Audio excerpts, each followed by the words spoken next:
How to transfer money from Paymaya to Gcash. Hi, my name is Myra. I'm an online entrepreneur. In this video, I'm gonna teach you how to transfer money from Paymaya to Gcash. If you are new in this channel, please consider subscribing, like and share, and click the bell button so that you will always get notified every time I have new uploaded videos.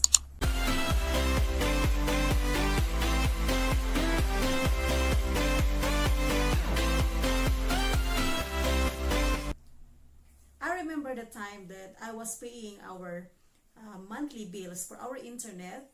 I used to go to Cebuana from time to time, and they charge 10 pesos every time I pay for that Globe at Home monthly bills, no? And also our electric bills. So through this app, it is really convenient, save time and your money and effort.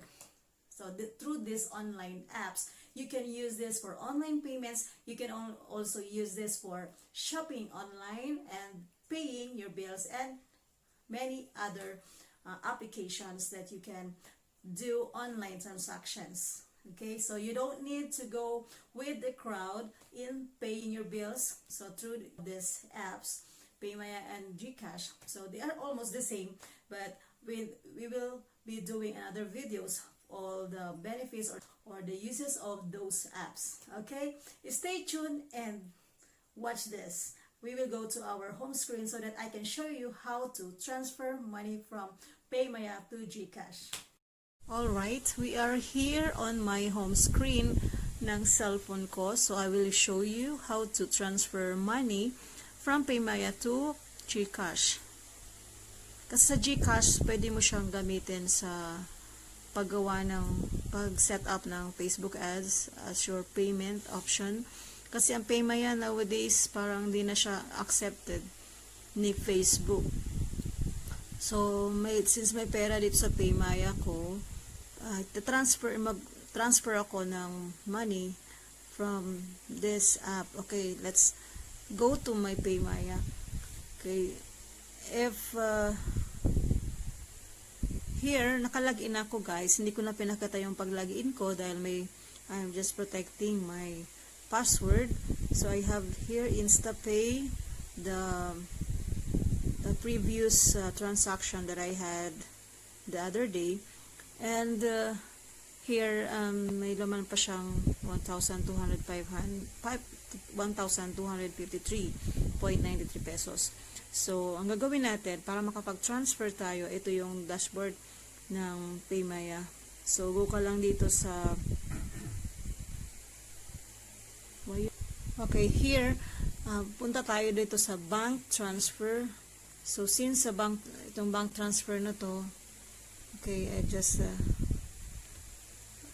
punta ka sa, ipindutin mo yung bank transfer and then makikita mo yung select bank. Okay, hanapin natin dito. So, may mga bank dito na available sa Paymaya. Okay, and also the remittances or bayad centers. So, hanapin lang natin yung Gcash. So, nakita natin Gcash, pindutin mo yung Gcash and the amount. Let's say 100 pesos. I will share to Gcash. Or let's say na lang 50. Okay, 50 pesos. Yan, 50 pesos. Okay, dapat ang recipient number. Okay, this is the recipient number. Ito yung number ko sa Gcash. So, dapat lagay mo yung pangalan mo, complete name, and recipient mobile number. Optional naman siya. Alright. Okay, nakalimutan ko itong may plus pala to. Ang gawin natin, 0 na lang natin to. Para di natin kailangan ng plus sign. Alright. So, kapag kompleto na ang pagsesendan mo, yung details ng pagsesendan mo na transfer, bank transfer. Okay, from Paymaya to Gcash ha. Here it is. So, this is the pin. Yung, after mo ma-send na, So, magpapadala sa'yo si Paymaya ng code or one-time PIN we send to the number that you gave, no? Your phone number. So, click mo lang yung proceed.